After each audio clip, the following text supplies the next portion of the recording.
AIIMS की report है जो बता रही है कि वो 18 साल के ऊपर है और वो खुद को माइनर 15 साल की बच्ची बताती हैं। अरे पीड़िता नाबालिग नहीं थी, बालिग थी। मैं तो कहती मेरी माँ ने हमें जन्म दिया है ना, मेरे घर वाले जाने ना कि मैं नाबालिग हूँ, बालिग हूँ। कि आप एक सबूत दिखा दीजिए कि आपकी तरफ कुलदीप सिंह सेंगर ने कभी आंख उठा के भी देखा। कॉल करके धमकी नहीं आती, धमकियां सामने से आ रही हैं। सामने से पैरोकारों को जो मेरे कागज में मेरे साथ खड़े होकर लड़ाई लड़ रहे हैं, उनको भी धमकी आती सामने से। अपील में हमने सारे फैक्ट्स फाइल किए हुए हैं। उन्होंने अपनी टाइमिंग 3 बार बदली है। पहले उन्होंने कहा दोपहर 2 बजे, फिर उन्होंने एक मीडिया स्टेटमेंट दिया, उन्होंने कहा नहीं 2 बजे नहीं हुआ, शाम को 6 बजे हुआ। ये उन्होंने ऐसे इसलिए किया क्योंकि ऑलरेडी एक फोटो है मेरे पिता की कि वो मम्मी के साथ एक इवेंट में मौजूद है 2 बजे। फिर फाइनली उन्होंने जब FIR लॉन्च की उसमें समय बदल दिया, 8 से 8:30 कर दिया। रिकॉर्ड पे है कि जो मेरे फादर की लोकेशन है, वो जो अलेज कर रही है जो जगह, उससे 17 किलोमीटर दूर मेरे फादर की लोकेशन है। वो खुद उस वक्त फोन पे बात कर रही हैं जिस वक्त उन्होंने ये टाइमिंग अलेज की है। तो इतने सारे सबूत होने, एम्स की रिपोर्ट है जो बता रही है कि वो 18 साल के ऊपर है और वो खुद को माइनर 15 साल की बच्ची बताती हैं।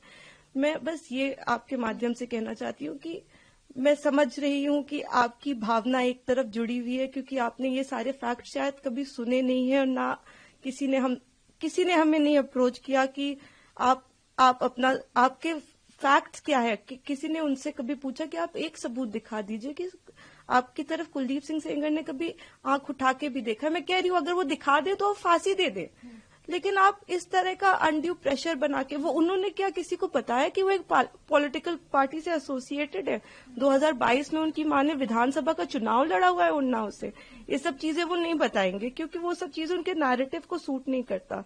हम भी 2 बेटियां हैं, 8 साल से ड्यू प्रोसेस, मतलब हम कभी धरना देने नहीं बैठे, हम कुछ नहीं किया, हम ड्यू प्रोसेस पे विश्वास रख के, और आज भी हमें पूरा विश्वास है कि अंत में, क्योंकि हमारा केस इतना स्ट्रांग है, अंत में हमारी जीत होगी। लेकिन 8 साल हो गए। मैं आपसे हाथ जोड़ के विनती करती हूँ कि प्लीज एक बार मेरिट्स पे हमारा केस सुन लिया जाए। हम कोई दरिंदे नहीं है, हम भी नॉर्मल परिवार हैं, और वो हमें कुछ भी पावरफुल बोल ले या कुछ भी कह ले, असल बात तो यही है ना कि 8 साल से इतने सबूत होने के बावजूद वो जेल में बंद है क्योंकि एक बार आपने ऐसा झूठा इल्जाम उन पे लगा दिया। ये है, मैंने यहाँ से स्पीड पोस्ट किया था दिल्ली से। ये है रसीद सिंह सेंगर के खिलाफ एक एडवोकेट है, हमें बता रहे हैं कि रेप पीड़िता नाबालिग नहीं थी, बालिग थी। मैं तो कहती मेरी माँ ने हमें जन्म दिया है ना, मेरे घर वाले जाने ना कि मैं नाबालिग हूँ, बालिग हूँ। कागज तो पैसे में बनते हैं, पैसे दे दो कि बन जाएंगे। ये तो गलत हो रहा है ना हमारे साथ में। और मैंने कब किया था? मैंने किया था 24/10/2024 को। मैंने ये चिट्ठी 24/10/2024 को किया था। अभी तक रश्मि सिंह सेंगर के खिलाफ अभी तक कार्रवाई नहीं हुई। माखी की पुलिस नहीं कर रही है, और मेरे पति की भी उनके फेसबुक आईडी से निकाल के वीडियो फोटो डाले जाए, गलत है, पहचान है, ताकि मेरा पति आगे ना कमा सके और हम लोग मर जाएं।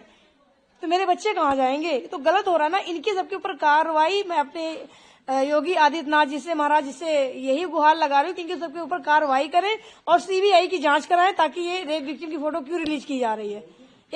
एक खतरा महसूस हो रहा, मुझे मार देने का पूरा प्लान बन गया कि फोटो से ऐसे पहचान नहीं होगी तो फोटो से पहचान हो जाएगी, मार दिया जाए इनको। तो ये गलत हो रहा है मेरे साथ में।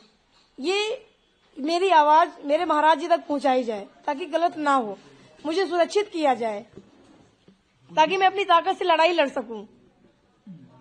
कुलदीप सिंह सेंगर जिस पे आपने आरोप लगाए हैं, उनकी टीम की तरफ से या उनकी तरफ से कोई? उनकी टीम की तरफ से, वो भी एडवोकेट है, नंदिनी दीक्षित नाम है, जो मेरी हस्बैंड की फोटो अपने उनके फेसबुक से निकाल के, सुप्रीम कोर्ट का ऑर्डर है ना तो किसी फेसबुक के फोटो अपने फेसबुक में शेयर कर सकते हैं ना तो वो कर सकता है, लेकिन मेरे पति की मेरे वीडियो मेरी फोटोज मेरे आईडी से निकाल के वो अपनी आईडी में शेयर करें ताकि हम बदनाम हो जाएं।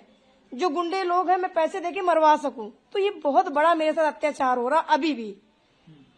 सेंगर की टीम की तरफ से या कुछ आपको डायरेक्टली कॉल करके धमकी या कुछ? अभी कॉल करके धमकी नहीं आती, धमकियां सामने से आ रही हैं। सामने से पैरोकारों को जो मेरे कागज में मेरे साथ खड़े होकर लड़ाई लड़ रहे हैं, उनको भी धमकी आती सामने से। फोन से कोई नहीं देगा, ताकि फोन से देंगे तो सबूत निकल आएगा।